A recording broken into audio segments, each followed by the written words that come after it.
ఇది కావటం లేదు అట్లా అనేసాడు. అట్లాగా ఆ కోరిక కూడా నెరవేరింది బాబు. ఇంకా నేను చేయాల్సిన పని నా జీవిత చరిత్ర రాయాలి. ఓకే. అది ఎట్లాగా పుట్టినప్పటి నుంచి నాన్నగారు చనిపోయే వరకు 10 ఏండ్లు అదొక అధ్యాయము. ఓకే. ఆ 10 ఏండ్ల తర్వాత నెక్స్ట్ 10 ఏండ్లు నా చదువు నా కథ నా ఇది 10 ఏండ్లు తర్వాత 10 ఏండ్లు అట్లా 10 ఏండ్లకు లాగా ఇప్పుడు అంటే 80 వచ్చే లోపల ముగించాలి. 8 పుస్తకాలు వస్తాయా?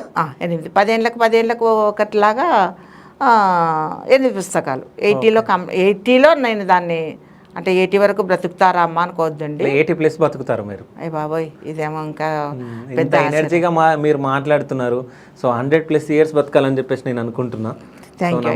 కానీ అలా బాలాశీర్వాదం బ్రహ్మాశీర్వాదము అని అంటారు. అంటే బాలుడని ఎందుకంటున్నానంటే నాకంటే చిన్నవాడు కనుక బ్రహ్మ ఎట్లా ఆశీర్వాదం ఇచ్చినట్లనే మీరు కూడా బాలలు ఇస్తే నాకు అంతటా ఆశీర్వాదం ఇవ్వండి. అది కూడా అది ఇవ్వటము ఆరోగ్యంగా 100 ఏండ్లు ఎవరి చేతికి దొరకకుండా మంచిగా ఇలాగే చేసుకుంటూ ఇలాగే ఇచ్చుకుంటూ ఉండండి అమ్మ అని చెప్పి ఆశీర్వాదం ఇవ్వండి. దాని వెంట ఇది కూడా రావాలి.